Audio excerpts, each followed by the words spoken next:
Let's ask ourselves, what could we accomplish and change as a group, community, sector, the world if we valued and practiced an abundance mindset? Highly valued co-creation and distributed power, spurred more collective action, and consistently operated from a place of generosity in every decision we made. I know I'm talking to a group of people who already espouse these values. But how can we get more people in more places to do the same and do more? We can do this by building movements in our community, movements around our work or our cause or a social impact goal. Movements mobilize people and give everyone a way to participate with a sense of belonging and an inspiration to exhibit what we call radical generosity. I am Celeste Flores, and I am with GivingTuesday. And I work with our US communities, leaders all over the country who are bringing generosity, more generosity in the movement in their community. And I'm here today to talk to you about the principles or the learnings of movement building that we have learned at GivingTuesday after 10 years of growing a global movement to change communities, countries, all through local leadership, and again, through radical generosity. So I'm really excited to be here today. But I'm gonna take a step back for those who are not familiar with GivingTuesday. It was created about 10 years ago as a simple idea, a day to do good, a day to encourage people to think of others and do something good. It's the Tuesday after Thanksgiving, and it was really an idea that's grown globally now. It is a global movement, inspires millions of people to give, collaborate, and celebrate generosity.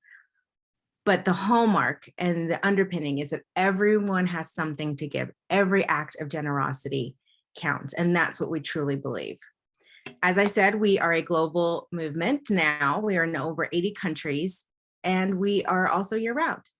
While GivingTuesday is a Tuesday after Thanksgiving, that is more of a holiday, an anniversary of giving, but not the only day we give. We activate year-round, and we know that GivingTuesday looks different in all the countries that celebrate generosity under the GivingTuesday mantle. And we'll get into that a little bit. You'll see some of that in the coming slides. But GivingTuesday is a day to honor all the ways to give. However, a lot of people do use it as a fundraising day, raising lots of money. This is in the US alone in 2021. This is how much was raised in the 24-hour period of GivingTuesday. It is a lot of money, but more importantly, it is millions of acts of generosity in addition to money. That is very important to note. It is understanding that people like to give in more than one way, especially on GivingTuesday. We have a lot of data about giving and donor behaviors or giver behaviors.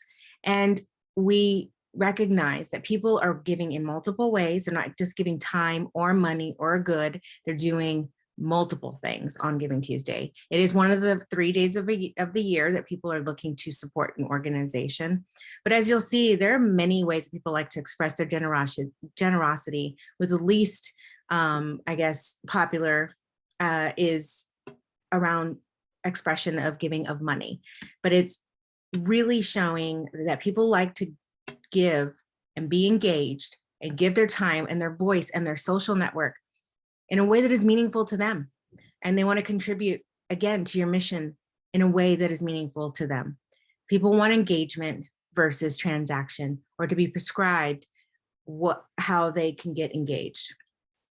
So yes, while GivingTuesday is big and many think of it as a fundraising Tuesday, it's much more than that. That was not the intention or the idea.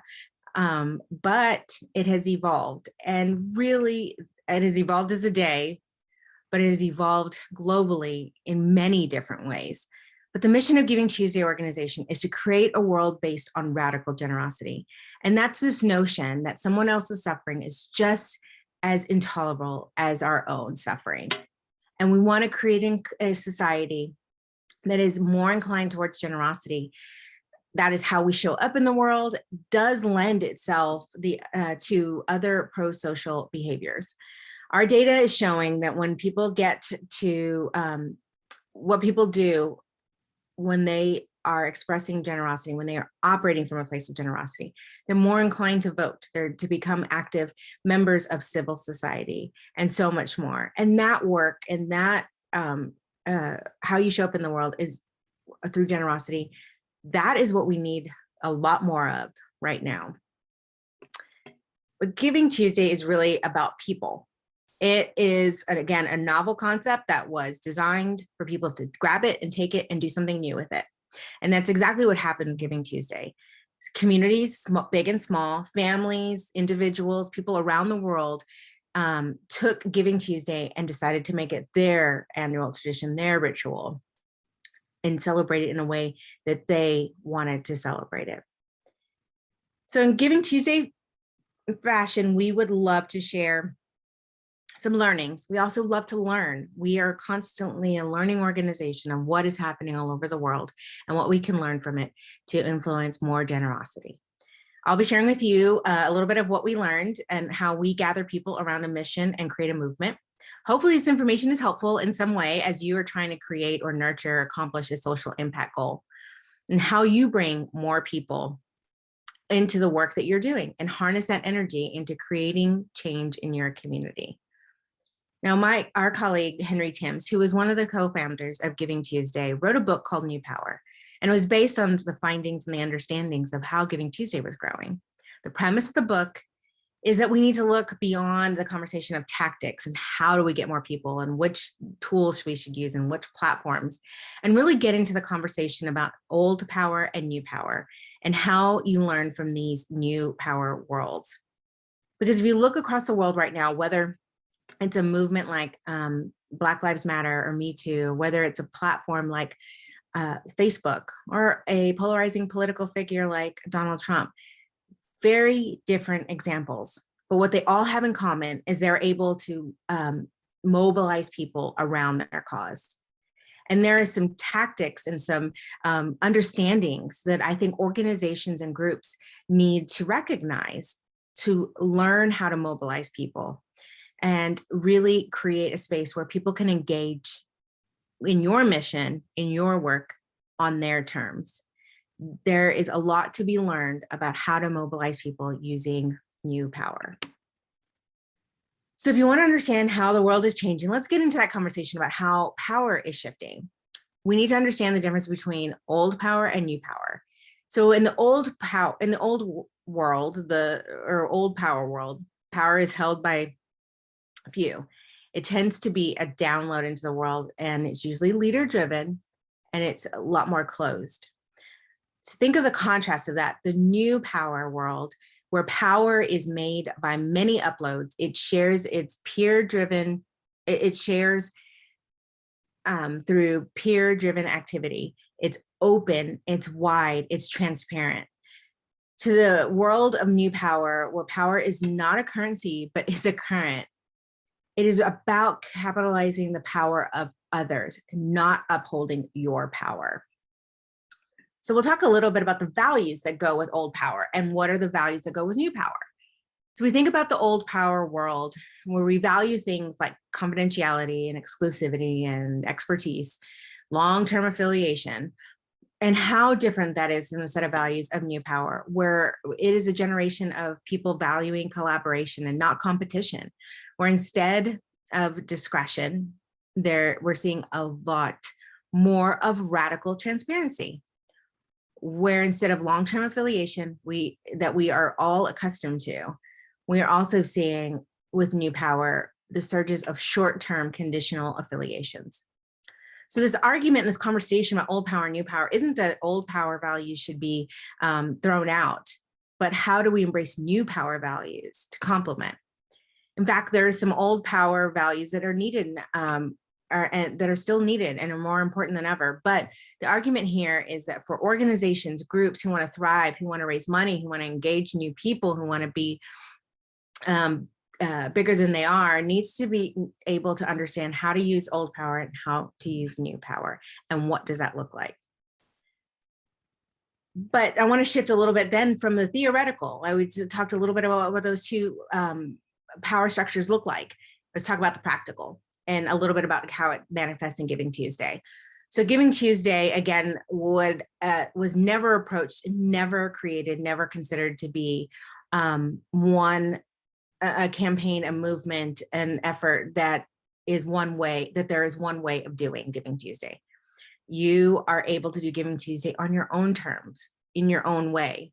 If we had built Giving Tuesday to say that Giving Tuesday is only done this way, that we are making sure that it is on our terms, we are making sure that it uses our logo everywhere, that it is all credited to our organization, we are telling people or prescribing how people engage.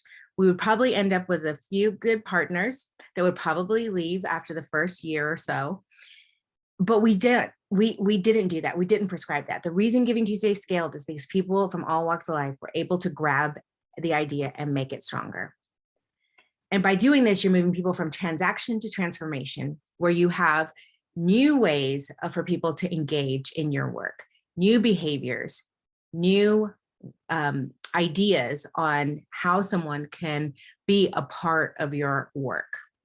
And this is a participation scale that shows you a little bit about the terms that we use and how we see engagement with new members, new donors, new participants in movements. And the question we have to think about to ourselves is, in our own communities, what are we asking people to do? Are we simply asking people to just consume and comply?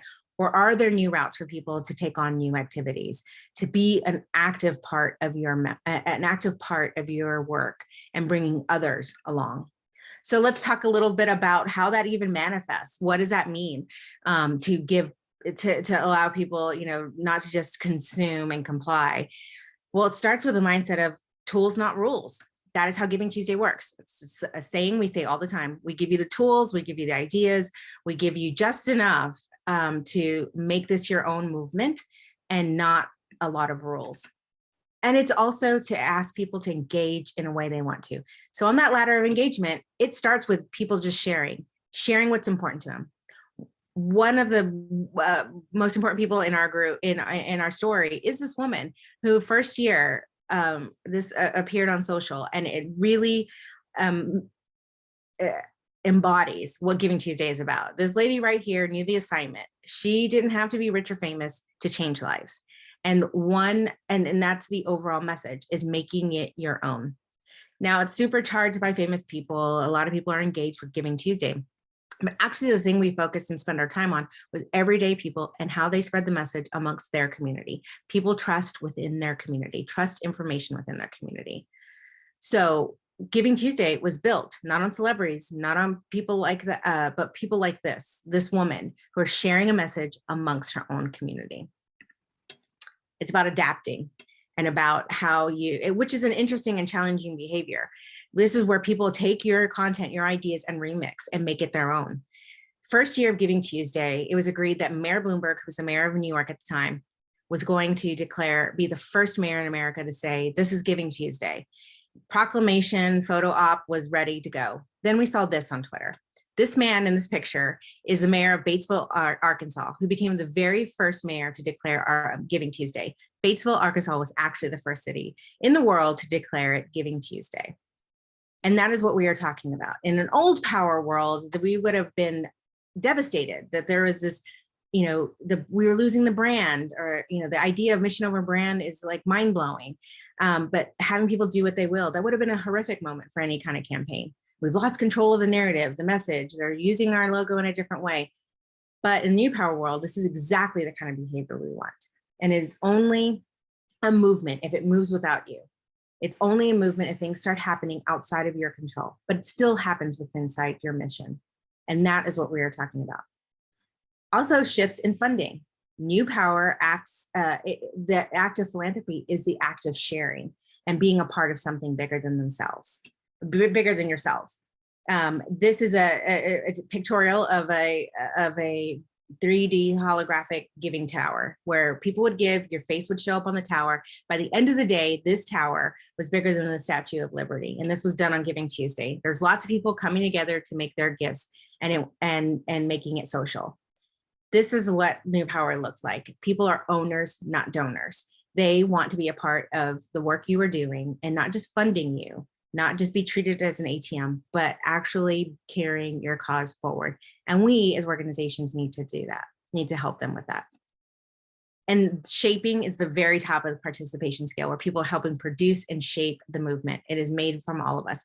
This is a pictorial of many ways that people have used the heart logo, and brand, and how we've made this campaign so unbranded to put logo files on the website for you to take and do what you will. It is about adaptation, and it is also about creating and encouraging people to take a mission in on their own terms, making it their own. But by doing this, you're also embracing a whole new set of power behaviors. You're also finding ways to increase agency and power to others and the broader community, because people see themselves in the movement. The best part of a movement is everyone has a place in it. And by allowing people to operate in that space is what grows and what brings people along. And so what we know to grow is to honor the way people want to engage on their terms. Engagement matters, connecting people beyond that transaction, and that creating that sense of belonging, but also operating from a place of abundance and not scarcity. The pie is much bigger than you can imagine. And by operating in that place, we make some really wonderful decisions, but we also bring so many more people along. So I hope that this was helpful. I hope there's some tenets of this that will be helpful in your work. Thank you for letting me be a part of your day, and have a great one.